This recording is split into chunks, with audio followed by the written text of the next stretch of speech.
Hey everyone, my name is Tatiana. My channel is Reading with Tatiana.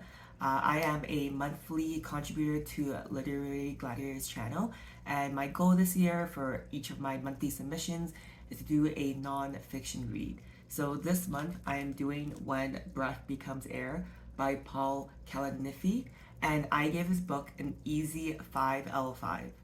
Before I go into my full review of this book, if you're watching this, I would appreciate if you also come check out my channel, Reading with Tatiana, where I do a full in-depth review for every book I've read this year, and also do monthly summaries of the books I've read, and also sometimes I also participate in booktube tags. So let's get into this book. This book was written in 2016 and it is a memoir nonfiction style book. And the premise of the book is basically our author Paul. He is a neurosurgeon and he's very successful. And to give you some backstory, he grew up in Arizona. And while he was growing up, he was undecided on what he wanted to pursue as a career. He loved English lit and he loved reading. He always thought about being a writer. However, when he was going to school and got his bachelor's in English lit, he kind of started thinking about what makes the brain thinks the way it does when he's like reading philosophy and like English and that kind of stuff, which I thought was like pretty neat. So he also then pursued a bachelor's in human biology, and both his bachelor's were at Stanford University. So he's very smart and very well accomplished. And then he eventually got a master in history and philosophy at Cambridge, again amazing. And then he ultimately went to med school at Yale, and where he became a neurosurgeon. And the book talks about briefly about his upbringing, his path to become a neurosurgeon, and also his experience being a neurosurgeon. You know, when you're a neurosurgeon, you're doing like a high stakes career.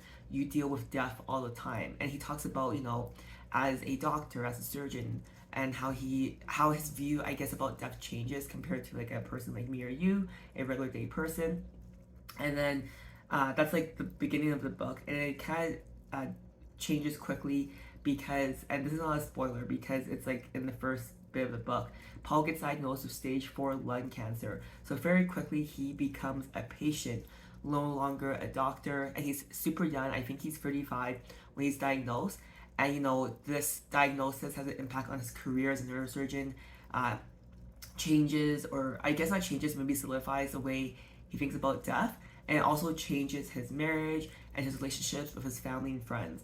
And this book is just really great because it's very vulnerable, it's very raw, and he wrote this book while he was fighting through his cancer, and it's just a beautiful book, but also very heartbreaking. Common themes I found out that was sprinkled throughout this book is what it means to live, not just to live, but live well, what it means to die, knowing when you're dying, and, with a terminal illness, and how it changes how you live your day to day, having hope, and also the idea of a doctor-patient relationship. Because Paul was a doctor for his career, and then very quickly he became a patient, and how that changes his identity as a person. As I gave this book a 5 out of 5, there weren't a lot of things I didn't like. I thought it was very beautiful. The book does end very abruptly because unfortunately Paul did not make it through his diagnosis.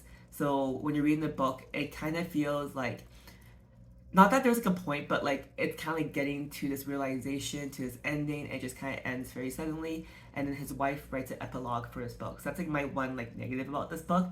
But overall, it was a 5 out of 5. It was just a great read. It's also a short read, so even though if this is something that's not usually in your wheelhouse, I definitely recommend it because, I don't know, it's just like really beautiful to witness someone's life, Things I did like about this book is you can really tell that even though Paul's a neurosurgeon, that in this book, he could have been a very successful writer if he had chosen to be a writer. This book, even though it's so short, says so much with so little words.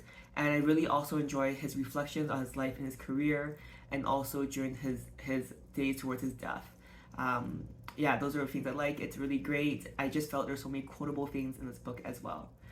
On Goodreads, this book on average of 4.39 out of 5 and has been out since 2016. So that's very, very high ratings.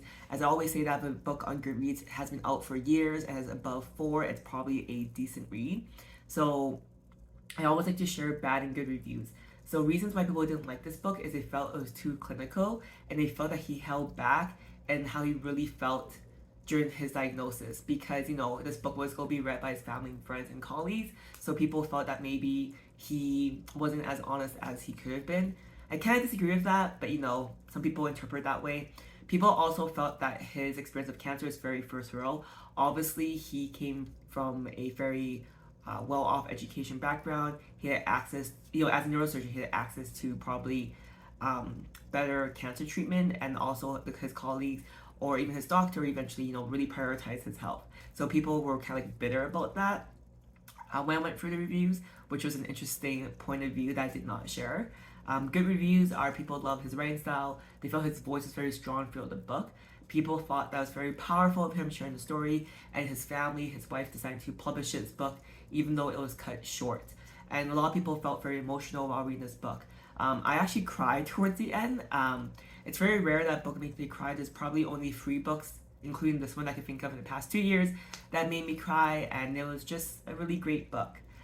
I think you should read this book if you want an honest perspective of someone going through terminal cancer. And now I'll share how this book made me feel, because if someone recommends a book to me, I always like to ask them how it made them feel, because if you ask me a week, a year, 5 years from now, I probably won't remember exactly what the book was about, but I'll always remember how it made me feel. So When Breath Becomes Air by Paul Kalanithi, it made me feel not beautiful, it made me feel happy, but also sad. Like, being human is you feel all these emotions at once, the duality of what it means to be alive, but also that death is like right around the corner. And this book just made me feel all the things. It was such a great book. Thank you for watching until the end of my monthly contribution to Literary Gladiators. If you watch until the end, please come check out my channel, Reading with Tatiana. I will appreciate it. I will see you there. And I'll also see you guys next month on this channel. Bye!